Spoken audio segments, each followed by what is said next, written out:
never had imagined that this would be my life now. Like, I'm just a girl that grew up in the hood. Hey, I'm Doris, and I quit my day job to become la jefa at Mija Management, and here's how I did it. It wasn't until like high school that I discovered theater, and that's what I thought was like my career path. And it was like the summer after my sophomore year of college. I was at this like radio event where like Ed Sheeran played at, and then he sang like a verse, and he just turned to me and was like, I was like, what? I was like, cool. So I came up and like sang the rest of the song with him. I think I love you better now.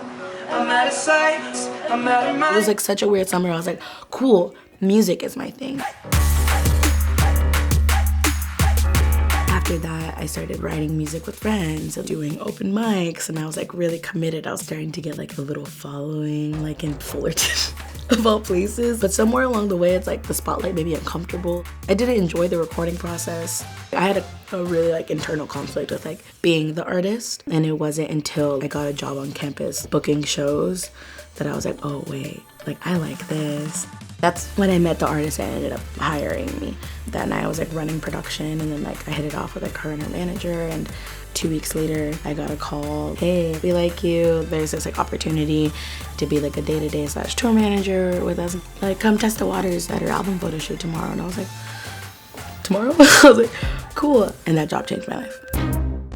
That was my first time experiencing hotels like that, and car service, and these flights to New York and all these places. I'm like, what is my life? I grew up poor. like I have never been on a family vacation. Around like a week before my birthday, they just let me know there may or may not be a budget for me in 2017. I was just like, wait, what? Like, this is my dream job. And all of a sudden I felt like it was getting ripped away from me, and I just didn't understand. It was hard. I found Hannah when I was temping and freelancing. Like, I was putting up posters on the weekend and handing out flyers after shows, and she was like finishing school, and like she was like studying for her LSATs. Like, she's hella smart. She was doing her thing. I thought she wanted to be an artist, but she's like, no, I want to be a songwriter. It was that moment that I was like, we're gonna take this seriously as like a manager, songwriter like thing. We're planning a trip. F it.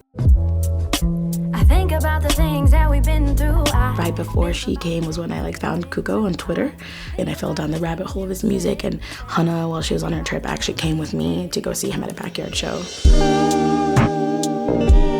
I had never seen anything like that before. It was like 200 Latino teenagers singing every single lyric, and I had to wait for like an hour after he was done. So we exchanged information. He hit me up the next day. He changed my life. Dreaming of you when I'm alone. So Cuco's success really started taking steam. He's been able to take that community of kids at backyard shows to Coachella. I was like, okay, this is legit.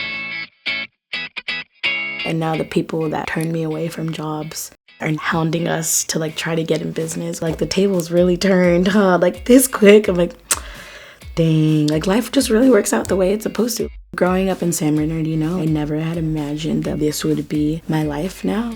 I'm able to use my privilege of like working in the music industry to be able to like help what my passion is, which is like the undocumented community. Like, I grew up as the only citizen in a family full of undocumented folks that were like, my biggest fear was like one day I'd come home and my family wouldn't be there because they were deported.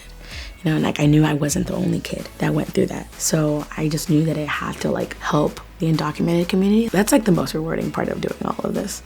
Like, music is like amazing, but that's like one level. That's not real life. Like, real life are like these families that are getting torn apart, you know. And if I can utilize like the not real life stuff in order to help the real life stuff, like, that's cool. I had the job that I thought was my dream job, didn't fall out of place, would have never found Cuco, would have never started Mija. I had no idea like that was like the biggest blessing in disguise like ever.